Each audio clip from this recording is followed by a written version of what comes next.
द्रौपदी और कर्ण, एक ऐतिहासिक दृष्टिकोण।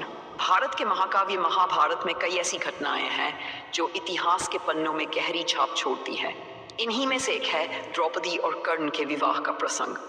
ये एक ऐसा विषय है जिस पर विद्वानों और पाठकों ने सदियों से चर्चा की है।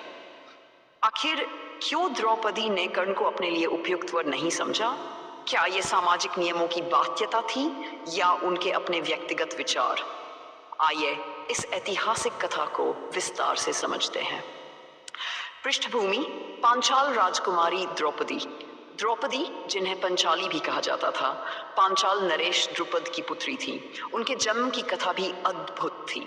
राजा द्रुपद ने पुत्र प्राप्ति के लिए यज्ञ करवाया, जिससे पहले धृष्टद्युम्न और फिर एक दिव्य कन्या द्रौपदी का जन्म हुआ। ये कन्या असाधारण रूप से सुंदर, तेजस्विनी और विदुषी थी।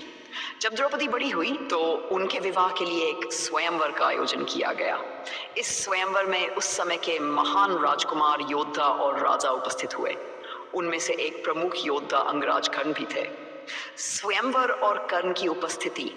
द्रुपद ने स्वयंवर की एक शर्त रखी थी, एक विशाल धनुष को उठाकर उस पर प्रत्यंचा चढ़ाकर लक्ष्य पर निशाना लगाना होगा। यह कार्य कोई साधारण व्यक्ति नहीं कर सकता था। यह केवल महाबलशाली और श्रेष्ठ धनुर्धर ही कर सकता था। स्वयंवर में कौरव, पांडव, शल्य, शिशुपाल और कर्ण जैसे पराक्रमी योद्धा उपस्थित थे। जब बारी आई तो उन्होंने आगे बढ़कर धनुष उठाने की इच्छा जताई। सभी जानते थे कि कर्ण एक अपूर्व धनुर्धर है और उनके समान कौशल बहुत कम लोगों में था। उनके गुरु स्वयं परशुराम हाँ थे, जो धनुर्विद्या के सर्वश्रेष्ठ आचार्य माने जाते थे। यदि कर्ण धनुष उठाते तो निशाना भेदने में उन्हें कोई कठिनाई नहीं होती। द्रौपदी का कर्ण को अस्वीकार करना। जैसे ही कर्ण ने आगे बढ़ने की कोशिश की, द्रौपदी ने उन्हें रोक दिया। उन्होंने स्पष्ट रूप से कहा, मैं किसी सूत पुत्र से विवाह नहीं करूंगी। यह वाक्य सुनते ही सभा में सन्नाटा छा गया। कर्ण अत्यंत योग्य थे, लेकिन उनका जन्म एक सूत रथ चालक परिवार में हुआ था। यद्यपि वे अंग देश के राजा बन चुके थे, फिर भी समाज उन्हें क्षत्रियों के समान नहीं मानता था। द्रौपदी का यह कथन कर्ण के लिए बहुत अपमानजनक था। कर्ण ने क्रोधित होकर कहा, राजकुमारी, जन्म से कोई भी नीच या महान नहीं होता, उसके कर्म ही उसे ऊंचा या नीचा बनाते हैं। परंतु द्रौपदी अपने निर्णय पर अडिग रही। कर्ण ने इस अपमान को सह लिया, लेकिन उनके हृदय में यह अपमान सदा के लिए अंकित हो गया। कर्ण को अस्वीकार करने के संभावित कारण। अब प्रश्न उठता है कि द्रौपदी ने कर्ण को क्यों अस्वीकार किया। इसके पीछे कई संभावित कारण हो सकते हैं। सामाजिक मान्यताएं। महाभारत के समय समाज में जाति और कुल पर अत्यधिक ध्यान दिया जाता था। द्रौपदी एक क्षत्ररानी थी, जबकि कर्ण सूतपुत्र माने जाते थे। भले ही वे वीर और योग्य थे, समाज में उनका स्थान एक क्षत्रिय राजकुमार जैसा नहीं था।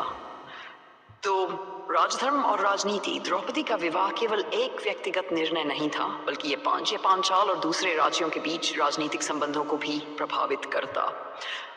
यदि द्रौपदी ने कर्ण से विवाह कर लिया होता तो ये क्षत्रियों के लिए एक अपमान माना जाता और इससे उनके पिता द्रुपद की प्रतिष्ठा को भी धक्का लगता। कृष्ण की भूमिका। महाभारत के कई प्रसंगों में यह संकेत मिलता है कि भगवान श्री कृष्ण ने भी द्रौपदी को संकेत दिया था कि उनका विवाह पांडवों से होना चाहिए। कृष्ण जानते थे कि भविष्य में द्रौपदी का विवाह पांडवों से होगा, जिससे महाभारत की घटनाएं आगे बढ़ेंगी।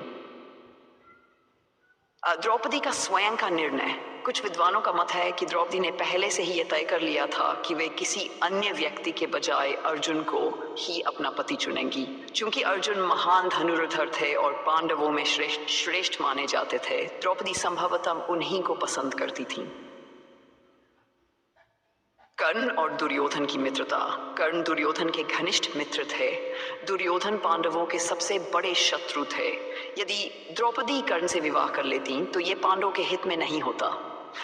आगे चलकर जब दुर्योधन ने द्रौपदी का अपमान किया, तब कर्ण ने भी उसमें सहयोग दिया। ये दिखाता है कि कर्ण की निष्ठा पांडवों की बजाय दुर्योधन के प्रति थी। द्रौपदी और कर्ण के बीच द्वंद्व। कर्ण ने द्रौपदी को स्वयंवर में अस्वीकार किए जाने का अपमान कभी नहीं भुलाया।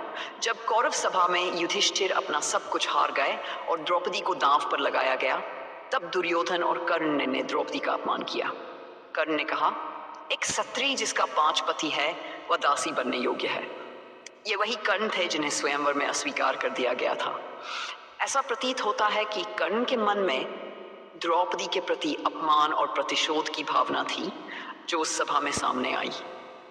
द्रौपदी और कर्ण की कथा महाभारत के सबसे जटिल और भावनात्मक प्रसंगों में से एक है। द्रौपदी ने कर्ण को इसलिए अस्वीकार किया क्योंकि वे सामाजिक नियमों और अपने राजधर्म का पालन कर रही थीं। लेकिन इस अस्वीकार का परिणाम आगे चलकर महाभारत के युद्ध में दिखाई दिया। यदि द्रौपदी ने कर्ण से विवाह किया होता तो महाभारत की पूरी कहानी ही बदल जाती, परंतु नियति को कुछ और ही मंजूर था। कर्ण को द्रौपदी ने अस्वीकार किया और यह अस्वीकार आगे चलकर उनके संबंधों में कड़वाहट का कारण बना।